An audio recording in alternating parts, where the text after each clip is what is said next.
So if you're academic and a mother, depending on the circumstances, there might be one identity that's given priority.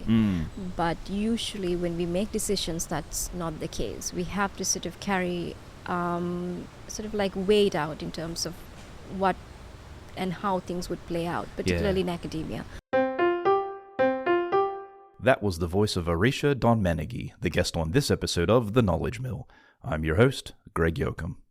Iresha Donmanige is a researcher, educator, and psychologist whose work focuses on identity, intersectionality, and career progression, particularly among women academics in STEM.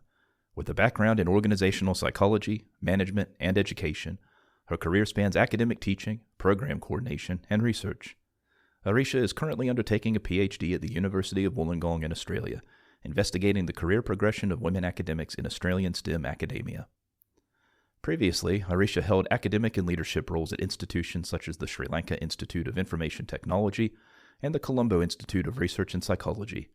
She has taught and coordinated programs affiliated with Coventry University and Liverpool John Moores University, both in the UK, and has supervised theses at the undergraduate level and conducted corporate training workshops on mental health and stress management. Her research has been presented at global conferences, including the Association of Industrial Relations Academics in Australia and New Zealand, the British Academy of Management, the European Group for Organisational Studies, and the Australian and New Zealand Academy of Management. Her publications focus on identity, diversity, and careers related to vocational psychology. Combining her research expertise with extensive teaching and leadership experience, Iresha brings a dynamic and interdisciplinary approach to her work. The day Iresha and I met to record this episode was a scorcher, 40 degrees Celsius and humid. Consequently, we elected to record this episode outside. Over the hour that we spoke, the weather gradually turned from hot and humid to cool and rainy, a change which can be heard in the shifting wind that provides the audio backdrop of this episode. For anybody who has, as I have, watched a summer storm blow in, the sounds will be strangely familiar. It's an added dimension that could not have been scripted. This episode of The Knowledge Mill was recorded on the campus of the University of Wollongong on January 28, 2025, following on from the 37th Australian and New Zealand Academy of Management Conference, aka ANZM. Show notes, including more information on some of the topics that Iresha and I discuss, can be found at theknowledgemill.com/episode 16. That's episode and the numerals 1 and 6.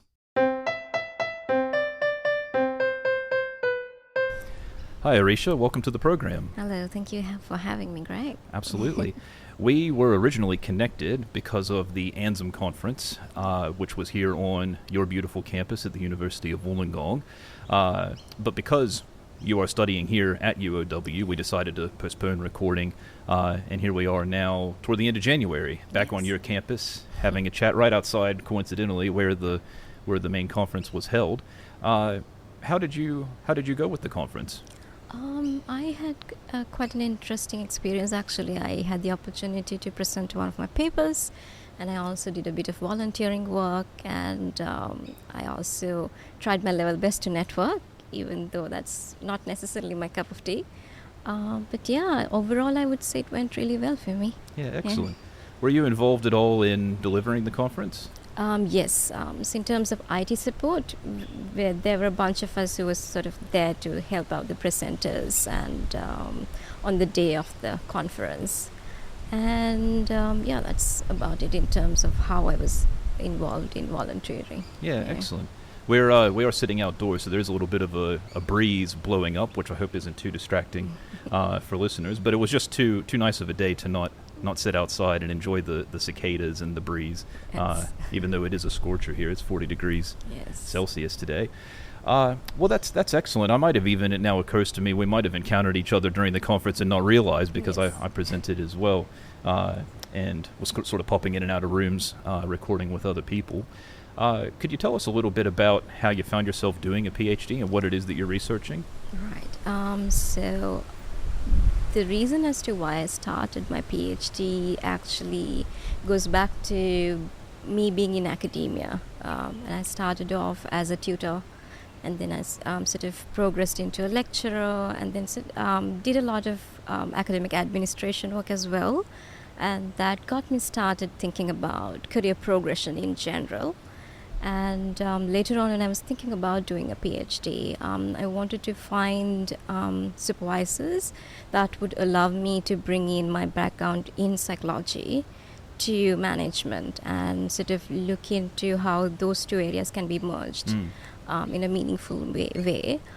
So that got me started into looking into supervisors, and then that took me about 2 years actually during the pandemic, and I had to do my work related responsibilities along with this. Of course. And and then I ended up applying for a couple of universities, and I really connected with the supervisors that I have now, and they were quite happy to sort of let me work with the area that I'm already interested in, which is career progression and identity related literature. Okay. Bringing those two together. Yeah. And so my background, because it's in psychology, I also wanted to sort of look into how individuals sort of navigate career progression, which is something somewhat lacking in literature at the moment. So that's how I started off and got into the PhD that I'm currently doing. Yeah, wild. Is it a particular industry that you're looking at? Yeah, I'm focusing on STEM women, particularly in academia. In academia, yeah. And their career progression. Yeah, okay, interesting. Because academia, probably most people listening to this are in academia and would know it's a very unique and idiosyncratic context when it comes to things like career progression. And well, that's interesting. So was that, you mentioned that you were working in uni admin. Yeah. Is that sort of what opened your eyes to possibilities for the study? Yes, so I worked in 2 different places, and then as I progressed, I also naturally got into academic administration, and that allowed me to sort of have a conversation with a lot of other academics, and not necessarily in the field of psychology, but also in different disciplines. And I think those conversations sort of led me to my interest in career progression particularly, and I sort of took it from there and developed it. But particularly as to why I'm studying STEM is because back in my country, which is Sri Lanka, we still have that gender segregation and similar barriers which STEM academics face, women academics. And I found the case to be quite similar in Australian context as well when it comes to statistics. So that sort of made me interested in looking into that particular aspect, because I could see that it's not just in particular countries, but it's sort of like a global issue that's taking place at the moment. Yeah. So I thought, why not just give it a try and sort of dive deep into this particular problem at hand. Has anything that you found surprised you along the way? Yes, particularly the fact that when we think of women academics or individuals and how they navigate career, usually we think in the line that it's the responsibility of the individual to sort of find their own way. But then there's also discussions about allyship and mentorship and sponsorship and things like that. But one thing that's lacking in that conversation is how those middle managers come into play and the role that they play in terms of perhaps, encouraging individuals, but also they're the ones who are responsible to keeping up with the organizational systems in place. There's parameters that are set by the organization or the institute. So they sort of play a dual role there, where they're responsible for the organizational parameters when it comes to promotion pathways, but they also very much understand where the women academics come from, because they've been through that path. Most of them have actually. Yeah. So that is something that was quite surprising for me. And in fact, that's again something that I've focused in my research. I've included interviews with promotion committee members so that their angle is also included in the conversation, not just women academics, but also them as contributors or other gatekeepers. And I think even if your heart's in the right place and you want to do the right thing, you may not. You might think that you're doing the right thing, and it might backfire, or if you don't understand what's needed. The middle managers that you're referring to, would these be, so they're members of promotion committees, would these be professional staff, or would they be academic staff? They're usually academic staff, such as heads of schools, deans, and associate deans, who are responsible by the structure of the organization, where they most likely will be engaging with women academics before they go into promotions, or if women academics are unsuccessful, at that point they would come in to have a discussion as to why perhaps they're unsuccessful and what can be done going forward. So they play a crucial role in sort of developing those dynamics and having those discussions. Something that I've noticed anecdotally, I'm curious if it's come up in your research, is that academic managers, so if they were academics and became, say, a head of school and then found themselves on a promotion committee, they've gone through all those things themselves to get promoted, etc., but they've never received any formal training in management. Has that come up in your research at all? Quite a lot, because we take an HR angle in my research. One thing that I would be proposing, hopefully, is to have those mechanisms in place where they are trained to have those negotiations in a meaningful way, and they're trained to have those strategic conversations in a meaningful way, where it's not damaging, sometimes the women academics, and that can lead women academics to completely leave academia altogether, so, which is not a necessarily nice place to be at. So how does that happen? Is it based on their own maybe bad experiences, they've scared people off, or what does that look like? I think it's sometimes the system that drives individuals away, and when perhaps at times it can be limiting for organizational stakeholders or middle managers, because there's so much that they can do, but there's a lot that they cannot do even if they want to. So within that, it's not just one level that we could blame. I think it's sort of like a amalgamation of all three micro, meso and macro levels coming together to find a solution. And that makes it so much harder to do that, doesn't it? It's a very difficult puzzle to solve, actually. Well, are you encouraged by what you found? Do you feel like broadly things are going in the right direction? I think Australia, in terms of having those mechanisms in place, is heading towards the right direction. But it hasn't come to target the middle managers, because most of the programs or measures that are in place are actually targeting leaders, not necessarily middle managers. But I think it's a very sensitive role that the middle managers have, and they need to be trained in a particular way, because they're the ones who are meeting women academics, not necessarily women academics, but also any individual who are in gender segregated workplaces. They're the first point of contact. So they need to have that kind of training which allows them to be empathetic and also understanding and communicate certain things in a way that it might not get in the way of the individuals going for the next round of promotions, I would say. Back before Twitter became terrible, I like to read on academic Twitter people's stories, because I was finishing my PhD and I knew I wanted to be an academic, and I was just very curious. I'm not from an academic background. No one else in my family, but the only academics I knew were my instructors in my master's and my undergrad. So I didn't really know what it was going to look like, and as well, I'm from the U.S., and so I didn't really understand the Australian context either. So anyway, all of that to say, I was using Twitter as my window to see what I was getting myself into, and I saw a lot of stories shared from women academics who were speaking retroactively about not being discouraged exactly from seeking promotion and other opportunities, but in having some regret about taking too seriously some rumors and anecdotes that people had shared about, don't, with this person, they're a bit of a misogynist, maybe just wait until next year when someone else is in charge, and just regretting that they hadn't just gone for it, because seeing their male colleagues get promoted while they were waiting their turn, quote unquote, had discouraged them, and some of them had left, like you said. Is that a little bit as well that I kind of asked you that before, but I'm curious if it's a thing where, did you find any incidents of, say, women talking themselves out of seeking opportunities because of the things they're hearing and the experiences they're having? I think from what I've from the participants and from what I've heard from them, what they talked quite a lot about was just ticking those boxes and waiting until they could tick all the boxes. Right. And that sort of delayed them going into promotions.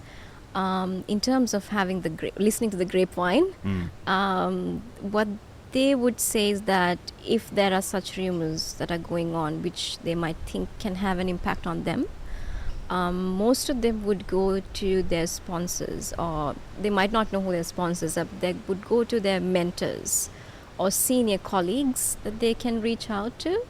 And but what they've regretted is actually waiting until all the boxes are ticked. Yeah. So that was something that they regretted, and they in fact said that they were passing it along to the junior who are coming, or rather early careers, to not wait until all the boxes are ticked. And they feel they're ready, just go for it, and rather than just waiting it out, because that can delay a lot of other aspects in their life, right? Such as having children, all of that. Life happens apart from a career. So, that's right. And not always in ways you anticipate. Yes, kind of hard to plan for sometimes. Yes, it becomes difficult. But another thing that came up was, like you said, and even I have experienced, that when you don't have someone who's from academia in your family, when you don't have someone to guide you, that also becomes quite challenging, because you're sort of finding your own way, navigating it, and through trial and error. And for those who are of that kind of background, maybe first in the family, even to go to a university. In my case, I was one of those. Right. So I had to navigate my own way, and it took me about 10 years to get to this point. So similar experiences were there, where they had to sort of find their own way. But later on in their career, when they're in senior level, for those participants that I spoke to who were in senior levels, they sort of took it upon themselves to not have that kind of difficulties be seen for their ECRs or early careers that they're mentoring. So that was a very pleasant thing to hear, actually, as a researcher. Something that I find interesting about academia, and it works more for some people than others, of course, is just the sort of family tree nature of, you have your PhD supervisors, and then you become an academic and you have your PhD students, and so you sort of have these branches of that family tree. And if you have supportive supervisors, I've been fortunate. There's a school of thought out there that one shouldn't go to work at the university where they did their PhD because you'll just be treated like a student for your whole career. But my experience has not been that. I was fortunate to get a job where I did my PhD, and the beautiful thing about that is I continue to have a working relationship with all three of my supervisors, and so they've now moved past my supervisors and become my colleagues and my friends and my mentors. But if I had gone somewhere else and that connection was kind of severed a bit, or there were aspects of the particular uni I had gone to, a lot of the advice that my supervisor gives me is how to navigate the socio-political aspects of our university, how to get things done where we work, and he's uniquely placed to give me that kind of advice. But if I'd gone somewhere else, I have to now build new relationships and hope that someone will take me under their wing. And it takes time, isn't it? It takes time. I think for me, just like you, I've been fortunate enough to have 3 wonderful supervisors. And from day one, I think they've been quite a huge support for me in terms of not just navigating, I think, academia and the whole PhD journey, but when it also comes to navigating life. Because I moved from a different country here. So that means me settling down as a PhD student, getting to know the university, getting to know how the systems work. So for all of that, personally, I felt like my supervisors play a huge role in making sure that one feel comfortable, and also they're sort of like my safety net. Yeah, right. That's plays brilliant. It plays a huge role for me, because they understand where I'm coming from, and that gives you that sort of like the motivation. Sometimes when you're lacking motivation, that's where you look for a bit of motivation. That's right. You know that they believe in you, and they've got your back, and they're not going to let you fail. Hard work in between, but they're not going to let you fail. So that's right. Well, that's beautiful. Not everybody, unfortunately, has that kind of experience, and it's wonderful that you can recognize that you have that even while you're in it, and you can enjoy it. As you've gone through your study, just sort of on this point of future careers past the PhD, have you seen anything, have you learned any lessons that you will incorporate into your own career pursuits? Yeah, I think for me, not just during PhD, but throughout my academic career as an academic and as also as a student, never giving up. I know it's sort of like, a very old saying, and everyone keeps saying that. But I've failed at times, but sort of learning from that failure and sort of taking my time and doing things right is something that have worked for me. And even in my career, that's something that I've sort of taken into consideration, not rushing into things and doing things. Sometimes one would say that you're doing things in your own way. But yes, I'm quite comfortable doing that, and think and then it's gratifying to be in that position. That gives me a lot of confidence. Yeah, absolutely. It sounds like you're quite empowered in where you want to go. Yeah, that's brilliant. Once again, not everybody experiences that. So, but I would like to say it took me about 10, 11 years to get to that point. It didn't happen when I was a tutor, when I was just starting off my career. So years of experience. A lot of things going wrong helped. Getting past the imposter syndrome as well. Oh, yes. That, which maybe we never actually get all the way past. But I think when you're in academia, you sort of signed up for that as well. That's right. Any room you're in with academics, I make this point to some of my friends because other than my friends I've made in academia, I don't know anyone even who's done a PhD, and they'll ask me, what it's like, and I must have been so happy when I finished, and I said, you finish and it is amazing, but then you just go into the bottom of the next food chain because the PhD is just the entry-level requirement for academia. So you're feeling very good about this personal accomplishment, but then all of your coworkers also have PhDs and more experience and more publications, and so it's rare that you find yourself in a room where you're the most knowledgeable or the most experienced. So you really just have to take that learning mentality, I think, of if you go to a conference, what can I learn, how can I develop myself, how can I help other people do the same, and then that makes for a nice little community, I think. I mean, networking, I feel it's sometimes challenging for me. I know it gives you a lot of opportunities, but as an introvert, it's very difficult for me to get into that zone. So I think some of the PhD students anyway experience that, and for those who don't necessarily come from academia, they might find it challenging. But even for me, even though I've been in academia for some time, it's still challenging. So I have to sort of force myself to get into that zone. That's right. And it's also, once you're in there, even if you're doing a very good job, it's so draining. It is. I mean, my social battery runs out really fast after a point. I can relate to that. I'm the same. I was telling you before we started recording that's one of the reasons I started this podcast is I'm not very good with the small talk. So I'd much rather sit down and have a conversation like this, one-on-one, and get to know somebody. At the end of the day, it's if I come to a conference like ANSM, and I come away and I've had 5, this will be the 5th conversation I've had off the back of that conference.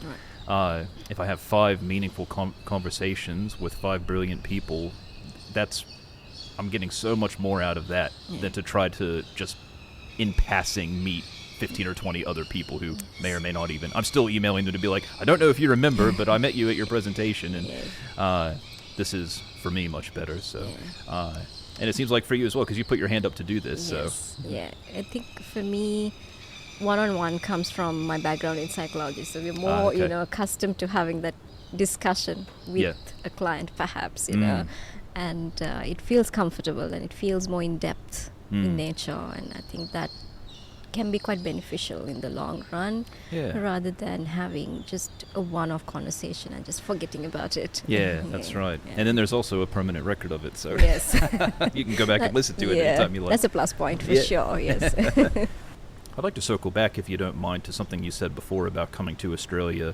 from Sri Lanka, because we've also been talking about other ideas about finding your place in academia, finding your support network. What has your experience been like in that way? At times it can be challenging, and at times it can be rewarding because you've sort of come across these challenges and sort of succeeded in facing them in a brave manner. So for me, coming here to do a PhD meant settling into a different country altogether. Even though I have the language in common, English is still my second language. So although there may not have been huge language barriers, but settling into a culture slightly different from the Sri Lankan context, and also not having family present, that can be quite challenging. And finding my rhythm, and getting back to studying after, I don't know, about 5 years. Right. Because it's been, when I started my PhD, it's been about 5 years since I did my MSc, Masters. It took me a while to get into a habit of doing research and finding my rhythm in life. I had to give myself and be kind to myself and give time for myself, about 6 months or so, to settle in. And Yeah, right. I think it's a lot of change at once, isn't it? Yes. Because quite a lot of things happening in the same time frame. Yeah. Well, that's brilliant that you did do that, because I think some people, by and large, people who pursue a PhD, they're hard on themselves, and they're perfectionists, and so it's good that you gave yourself license to, however long this takes, I'm going to get settled in. And it took a lot of self-love and a lot of self-talk to let me realize that I shouldn't be harsh on myself. But eventually, yes, it does happen. And how has that paid off for you? I feel like I've become a bit better in terms of tackling the challenges and knowing that I can tackle them. So, and being okay with the fact that, yes, there are going to be challenges, but I am capable of facing them. That sort of mindset, I think that is helpful, particularly in PhD, because you never know where things can go, and even though you might have a timeline, that timeline can change. That's what I learned. And how have you found settling into Australia? So Wollongong is sort of like a second home for me. I'm originally from Galle. If you're a cricket fan, you might know the Galle Cricket Stadium. Oh, okay. And it's quite similar to Wollongong, where we have the lighthouse and the beach and the architecture. Okay. So I feel like Wollongong is my second home. That's brilliant. Geographically, it's quite similar, but in terms of having friends here, most of them aren't in Wollongong. So some of them are in Australia, but they're in different states. Right. And in terms of time difference between the locations back at home and from here, it's about 4.5 hours time difference. Yeah. So Just enough to be a little awkward. yes. So it's been challenging, but nothing that I couldn't get used to, though. Yeah. That's brilliant. Do you think that you'd like to stay here long term?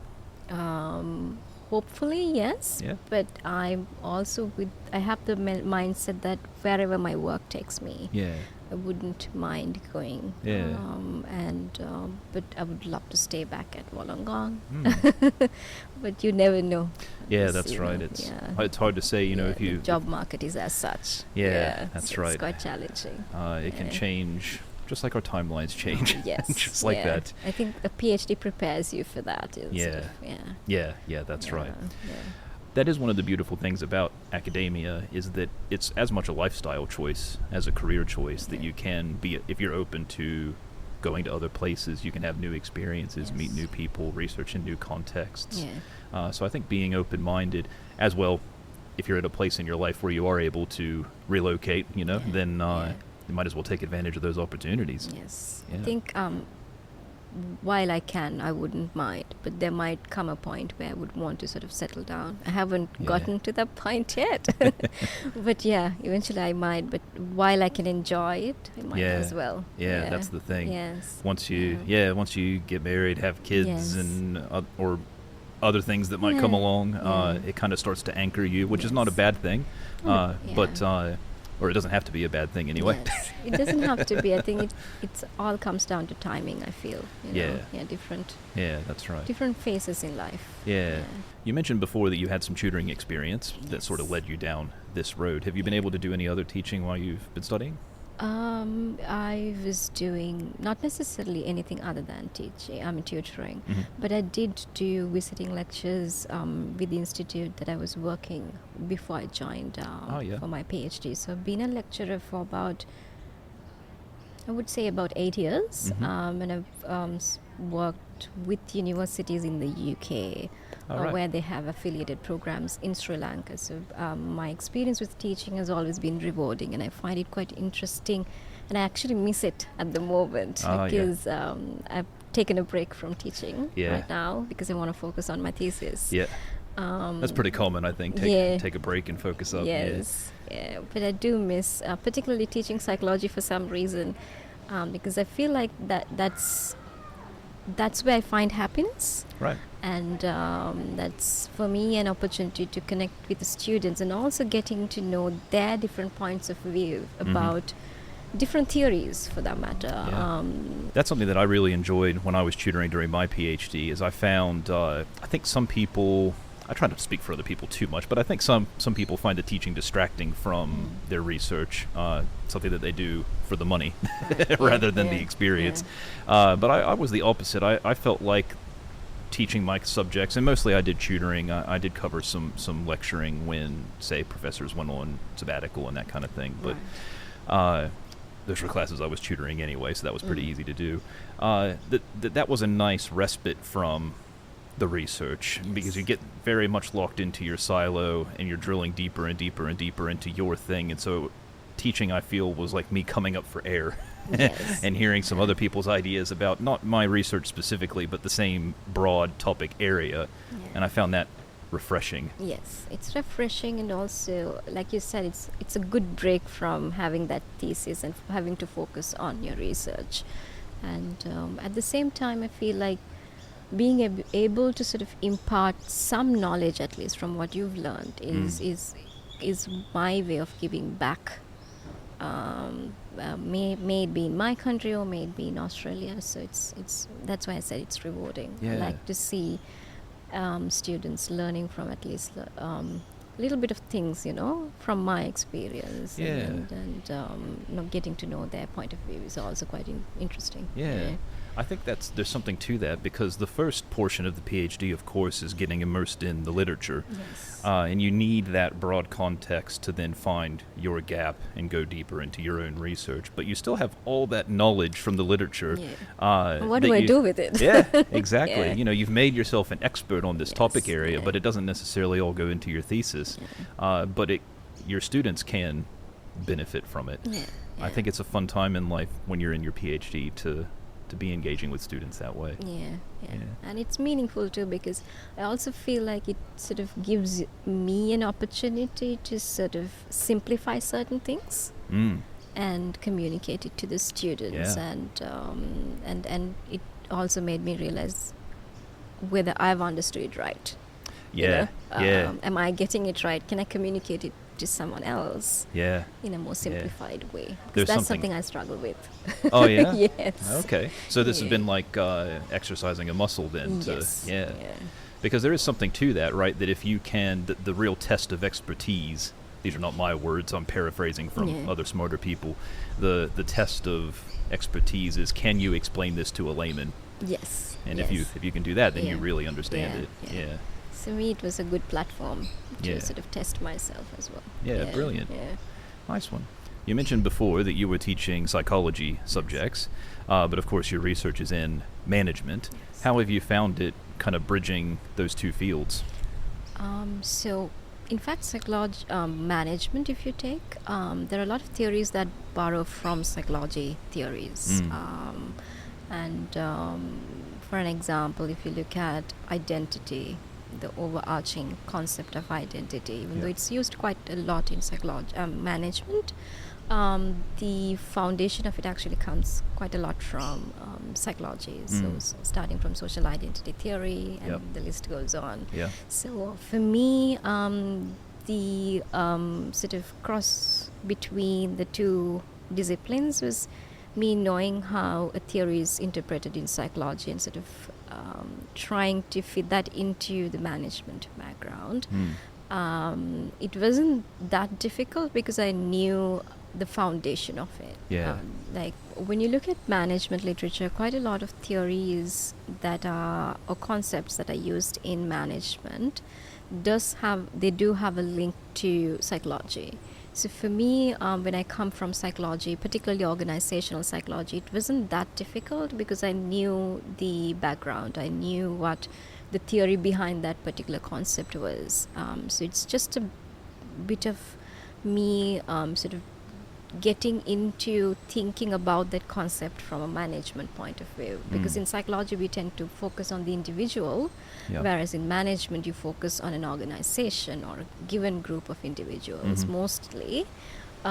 So looking at a given concept in a more overarching manner and looking at the bigger picture, that was a bit of an adjustment for me. But yeah, in terms of understanding the concept, I think I was comfortable. It's just the application of it in the management discipline that I had to sort of learn and really dive deep into, so I could understand how it's being used in the context of management. So I ask this as a non-psychology person. Is it then looking at something like a university in your context as sort of a collection of individuals with their own identities? Is that kind of how you've had to contextualize it? So in psychology, one thing that's lacking, or in terms of understanding groups, is when you think of psychology and the interpretation of identity, it looks at one identity, or one individual will have one particular identity. So that's what social identity theory would say, and that there would be one particular identity that would get more highlighted in a given situation. So if you're an academic and a mother, depending on the circumstances, there might be one identity that's given priority. But usually when we make decisions, that's not the case. We have to sort of carry sort of like weigh it out in terms of what and how things would play out, particularly in academia, or when you're considering career progression, where you'll have to look at the intersection of different identities.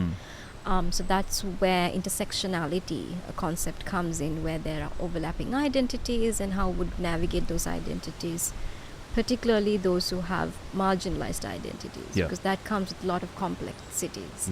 Right? So in that sense, psychology would not necessarily give a holistic answer, whereas when you can combine intersectionality, that concept of identity, and bring that into management, particularly for gender segregated workplaces, that gives you an opportunity to look at career progression and what career progression means to someone who has those complex identities. So for an example, someone who is an academic, a mother, or a primary caregiver, or someone who is also a program coordinator for that matter, or when they're going into promotion, that gives them another area of responsibilities along with what they're already carrying with them. So that makes things quite more complex for them, and might also make them think, am I really going for this promotion or not? Is it the right time for me to go for this promotion? Can I take up all of these responsibilities? So that is where I find that really nice combination between psychology, management, actually providing an answer for us to understand those complex, nature of career progression. And that just further complicates what was an already complicated. I mean, it raises a lot of other questions. But I think this is a good starting point. What I've done in my research, I feel like it's a good starting point to sort of start that dialogue. So that's how I sort of find the benefit between psychology and management. Bridging those two together. I find that really interesting. I'm familiar with social identity theory, but in a sport context, where, like identifying with a team that you support, for example, or identifying as an athlete playing a particular sport. And something that I've struggled with, and I'm not a woman, and so it's a little bit out of the context of your research, but I have struggled with my identity as an education-focused lecturer. Because I took this job, which was the only one available to me at the time, 3 years ago. But now, the way that the job market has moved, that's kind of they're sort of the entry level, quote unquote, academic jobs to do education focused roles.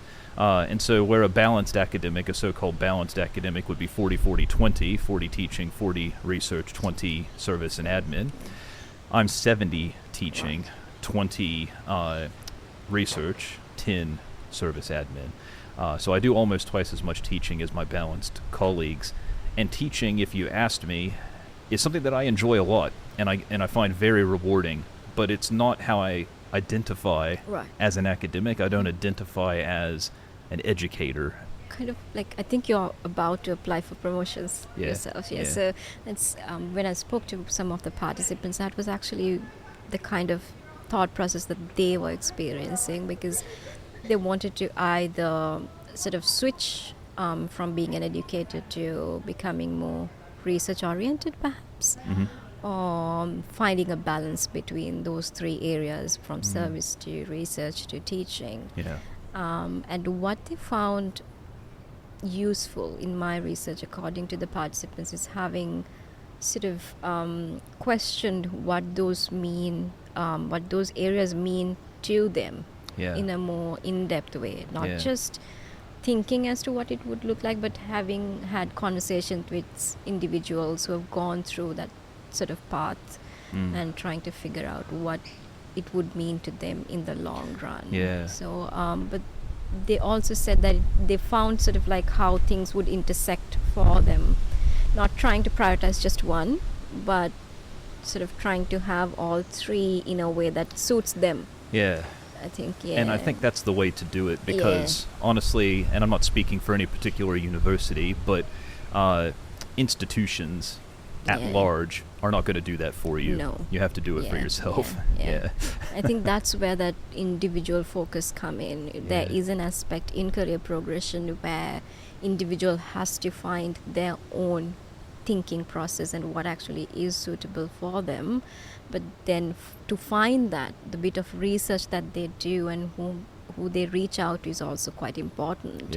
And that is where I think the middle managers come in, where they can help that navigation process and also let the individuals know what can be sitting in front of them if they take up that promotion. You know? So there's a micro level navigation that the individual is responsible for, and then there's the middle manager who can definitely help out in sort of ironing out certain things for the individual so that they're more clear in their head to make the decision at the end of the day. That's brilliant.